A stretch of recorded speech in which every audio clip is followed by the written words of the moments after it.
চাচ্ছেন না, বাংলার সহিষ্ণুতার পরিবেশকে একেবারে ধ্বংস করতে চাইছে। এটা খুব বিপজ্জনক। সংখ্যা গুরুদের যেমন দায়িত্ব, সংখ্যা লঘুদের দায়িত্ব। আমরা বাংলায় পরম্পরা বসবাস করি, এটা আমাদের বিশ্বাস। কোনো শিক্ষক ভাবেন না তার ছাত্র হিন্দু না মুসলমান, ছাত্রী ভাবে না তার শিক্ষক হিন্দু না মুসলমান। একটা দোকানে কাপড় কিনছি অথবা মিষ্টি খাচ্ছি, আমি জিজ্ঞেস করি না দোকানে হিন্দু না মুসলমান। রক্ত দিচ্ছে একে অপরের গায়ে, বাঁচিয়ে দিচ্ছে জীবন, কেউ ভাবে না হিন্দু না মুসলমান। এই সাম্প্রদায়িক শক্তি যারা বাংলায় চোখ রেখেছেন, পাখির চোখ, এবং তারা চাইছেন একটা গণ্ডগোল করতে, টেস্ট করছেন কী ধরনের গণ্ডগোল করে সফল হবে। বাংলা মানুষকে বলবো, বাংলার সম্প্রীতি নষ্ট করবেন না। পশ্চিমবাংলায় ধরুন চিত্তরঞ্জন দাস, ধরুন আপনার বিদ্যাসাগর, রবীন্দ্রনাথ ঠাকুর, স্বামী বিবেকানন্দকে ভালো ভোট ইলেকশন উতরাতে পারবেন। এই কারণে এনআরসি বাংলায় চলবে না। রাজ্যের মুখ্যমন্ত্রী আমাদের নেত্রী মাননীয় মমতা ব্যানার্জি বলেছেন বাংলায় নো এনআরসি, নো ক্যাম্প। সেই সূত্রে এখানে এনআরসি নেই। আমার মানুষকে বোঝাবো এটা আমি ভারতীয়, আর এনআরসি করছে সে ভারতীয়। একজন ভারতীয় আরেকজন ভারতীয়কে জিজ্ঞেস করবে যে ভারতীয় কি অনভারতীয়? এই অধিকার তাদের কে দিয়েছে?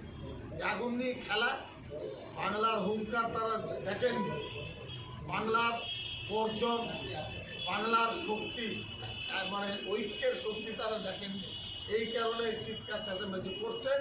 বাংলার মানুষ জোরালো প্রতিবাদ করবে, এবং সভা সমিতির যদি অনুমতি পায় আমরাও কমপক্ষে 10 লাখ মানুষ নিয়ে প্রতিবাদ করব, জেলায় জেলায় প্রতিবাদ করব।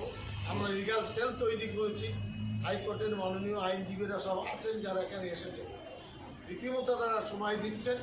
এই জনগোষ্ঠী বা এই বিশিষ্ট জনেরা কাজ এগুলো ছেড়ে দিক, তাদের সমাজ যাতে বিভ্রান্ত না হয়। আমরা দেশের নাগরিক, নাগরিকদের মানসিকতাও জানা দরকার সরকারকে। নাগরিককে হেয় প্রতিপন্ন করা ভারতের সংবিধানের কোন জায়গায় আছে? কোথায় লেখা আছে স্বাধীন নাগরিককে তুমি হেয় প্রতিপন্ন করো? লজ্জায় ফেলে দাও, জোর করে তাদেরকে অপরাধী বানিয়ে দাও। যাই হোক, আমাদের কথা শেষ করছে।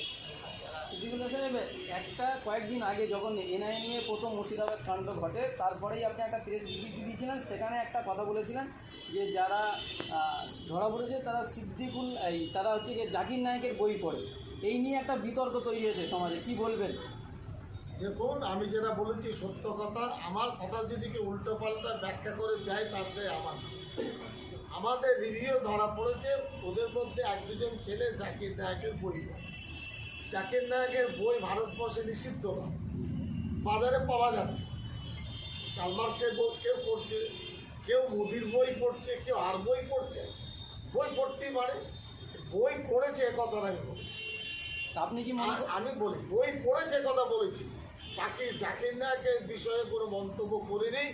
আজকে কোনো মন্তব্য আমি করতে পারবো না, কারণ জাকির নায়েক দেশের বাইরে, তাকে মন্তব্য করে এখানকার কোনো পরিবেশে আমাদের লাভ হবে না, ক্ষতি হবে।